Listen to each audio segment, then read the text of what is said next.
चलो अच्छा, ये क्या चीज़ है, कोई बताएगा ये कैंडल्स वगैरह क्या होती हैं? जो भी बेसिक है अभी जो भी सीख रहा है, क्या होती है ये कैंडल्स वगैरह, क्या हम इसको बोलते हैं जब हम चार्ट्स वगैरह में ट्रेडिंग करते हैं तो? क्या?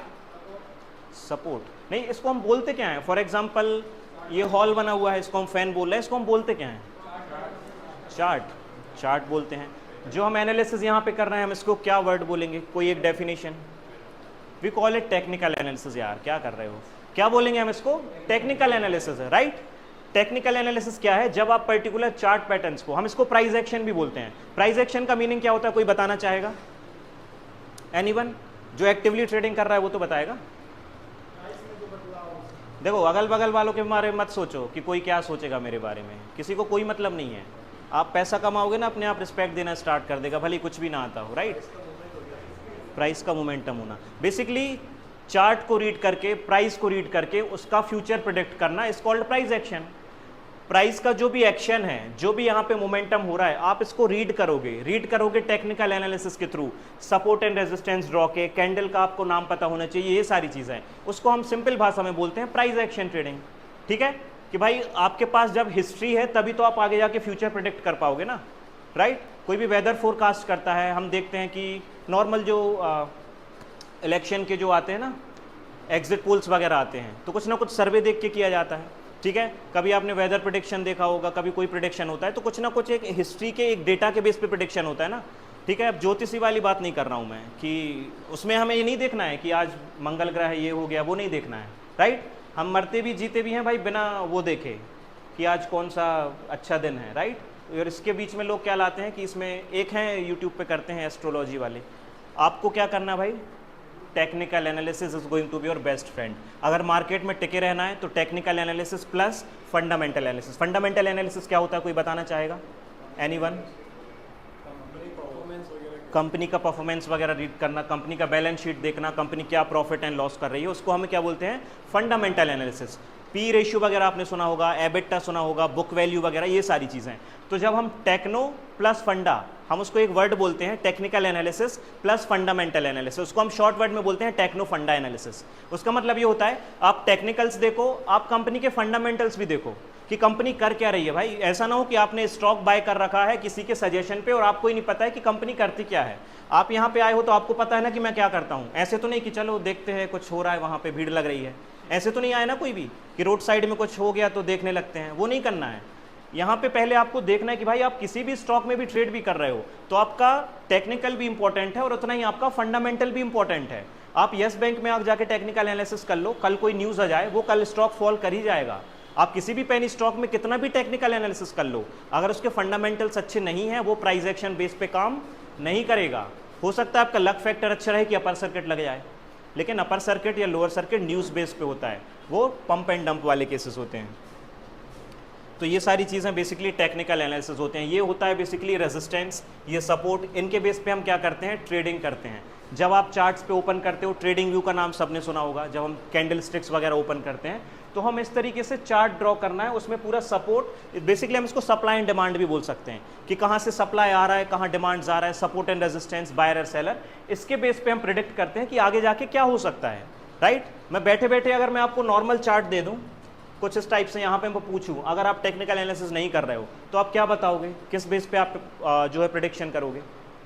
कोई हमारे पास लॉजिक नहीं रहेगा, राइट? हम सिर्फ कैंडल स्टिक के, काफ़ी लोग ये मारूबोजू कैंडल, हरामी कैंडल और मदरसन कैंडल, बहुत सारी कैंडल्स के नाम भी हम सुनते हैं, लेकिन उनके बेसिस पे बस ट्रेडिंग करना is not a technical analysis, not a trading. आपको proper supply demand, support and resistance, and there are so many factors, आपका सेक्टोरल एनालिसिस होना चाहिए। जो ऑलरेडी ये एक इनका कोर्स कंप्लीट हो चुका है, बेसिकली ही इज़ फ्रॉम ब्रहार, एज इनकी अभी 18 ईयर्स है, I guess he is the youngest one in the class, और वो प्रॉफिटेबल है, बिलीव मी और नॉट, आप सभी लोगों से आगे है। थोड़ा सा बुरा लगेगा या फिर वो लगेगा कि बट कितना प्रॉफिट ओवरऑल आपका अभी तक? 1.3 लाख ओवरऑल तो प्रॉफिटेबल है, उसने अपना कैपिटल भी बचा रखा है और ऊपर से प्रॉफिट भी हो गया है। तो ये डिमोटिवेट वाला फैक्टर नहीं है कि मेरी एज तो हो गई है, मैं सीखूंगा, अब हमारे काम से बाहर है। देखो ऐसा कुछ भी नहीं है। ट्रेडिंग ना आपका बैकग्राउंड पूछती है, ना आपसे कुछ ग्रेजुएशन सर्टिफिकेट मांग रही है, ना आपका कुछ नाम ना कंट, कुछ भी नहीं पूछ रही है। अगर आपको ये चीज़ें आती हैं आप बिल्कुल ट्रेडिंग करने आओ, राइट? आपसे ये तो नहीं पूछा जाएगा कि किस कास्ट सर्टिफिकेट ले आओ, या इनकम सर्टिफिकेट ले आओ कि इनकम इतनी है, ऐसा कुछ भी नहीं है मार्केट में। आपको अगर अच्छे से आता है तो 18 ईयर्स वाला बंदा कर सकता है तो आप भी कर सकते हो, राइट। लेकिन उन्होंने डिसीजन बहुत जल्दी ले लिया कि उनको सीखना है, और वो काफ़ी सालों से बिहार से हैं, वो फॉलो कर रहे थे।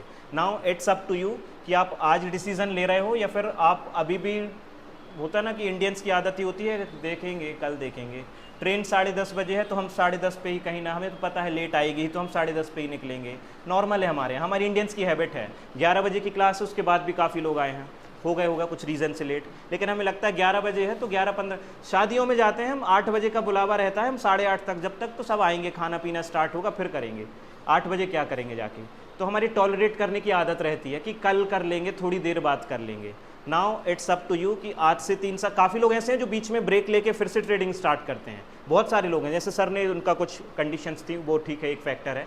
अगर मान लो आपने आज क्विट कर दिया, आज से 2-3 साल बाद आप फिर जाते हो कि भाई मुझे फिर से ट्रेडिंग करनी है, आप कहीं ना कहीं वो 3 साल आपने बीच में वेस्ट किया। अगर आपको करना ही है तो आप आज डिसीजन बना लो कि आपको करना है, और नहीं करना है बस आप देखने आए हो कि देखते हैं, सोचते हैं सर, करते हैं, हमारे यहाँ तो ये है, हमारे पापा तो ऐसा बोलते हैं। भाई घर पे कोई नहीं बताता, मैं भी घर पे बिल्कुल नहीं बताया था। अगर मैं बता देता ना कि मैं ट्रेडिंग जैसी चीज़ कर रहा हूँ तो शायद मुझे, मेरे घर वालों का सपोर्ट था, मैं बस बताने के लिए बोल रहा हूँ, ठीक है, कोई डिमोटिवेट ना होना। इनके घर वाले हैं, इन्होंने मुझे बताया कि जब इन्होंने बोला कि मुझे जबलपुर जाना है ट्रेडिंग सीखने के लिए, तो इनके घर वालों ने मना कर दिया। इन्होंने प्रॉफिट दिखाया, बोले ये तो फ़ोन में है, नोट लेके आओ तो माने। तो भाई साहब ने क्या किया, अब आप ही बताओ, कैश निकाल के ले गए ठीक है, जब कैश दिखा दिए, घर वालों को जब हरी पत्ती दिखा दी, तो समझ गए कि कुछ तो यहाँ पे हो सकता है। और जो बाहर से आए हैं, आई रिस्पेक्ट यू गाइस कि आप लोग इतनी देर से मेरे ऊपर ट्रस्ट करके आए हो, मेरे लिए बहुत बड़ी बात है। और आप लोग को डिसअपॉइंट करके मैं नहीं भेजूंगा, मैं 24 आवर्स आप लोग के लिए यहाँ रहूँगा कि जो भी आपको रिक्वायरमेंट्स है, जब भी है, मैं पूरा फुलफिल करूँगा, right. My aim is to like, यार लोगों को पता तो चले कि स्विंग ट्रेडिंग जैसी कोई चीज़ होती है, आप स्टॉक मार्केट में एक्चुअल में पैसा कमा सकते हो, राइट। ऐसा नहीं है कि 90% ट्रेडर्स लूज कर रहे हैं तो आज से 2 साल बाद भी 90% ही रहेगा। आप सिस्टमेटिक काम करो तो सही, आप एक डिसिप्लिन के साथ रूल्स फॉलो करके ट्रेडिंग करो तो सही, ना प्रॉफिट हो तो फिर आप बोलना। लेकिन इमोशंस है ना, वो आ ही जाते हैं मार्केट में, राइट। लेकिन जब आप यहाँ बैठोगे, आपके आसपास 10 लोग और बैठ के जब सेम चीज़ की बात करेंगे ना, तो एक अलग इम्पैक्ट पड़ता है। आपकी क्या ट्रेडिंग स्टाइल्स है अभी मुझे नहीं पता, लेकिन आप यहाँ पे रहोगे, जब मैं सामने देखूंगा तो सिर्फ मैं नहीं, मेरे साथ नयन है, शिवम है, अंकित है, हम सब लोग हैं, इवन देयर। जो 25% वाली रील का किसी ने देखी होगी, गर्ल में 25%, तो वो वही लड़की है। तो ऐसा नहीं है कि सिर्फ मैं ट्रेडिंग कर रहा हूँ, मेरे साथ सभी लोग स्विंग ट्रेडिंग कर रहे हैं। तो द थिंग इज़ कि सिर्फ मेरा सपोर्ट नहीं, आपको इनका सपोर्ट भी यहाँ पे देने की मैं रिस्पॉन्सिबिलिटी लेता हूँ, क्योंकि सिर्फ एक बंदा इतने लोगों को हैंडल करे, नॉट पॉसिबल। क्लास में अभी लग रहा है बहुत अच्छा है, किसी को कुछ पर्सनल रहते हैं भाई कि हमें 1-to-1 सेशन चाहिए, हमें आधा घंटा आप दे दो, तो वो सारी चीज़ें मैं रिस्पॉन्सिबिलिटी लेता हूँ, मैं करूँगा, ठीक है।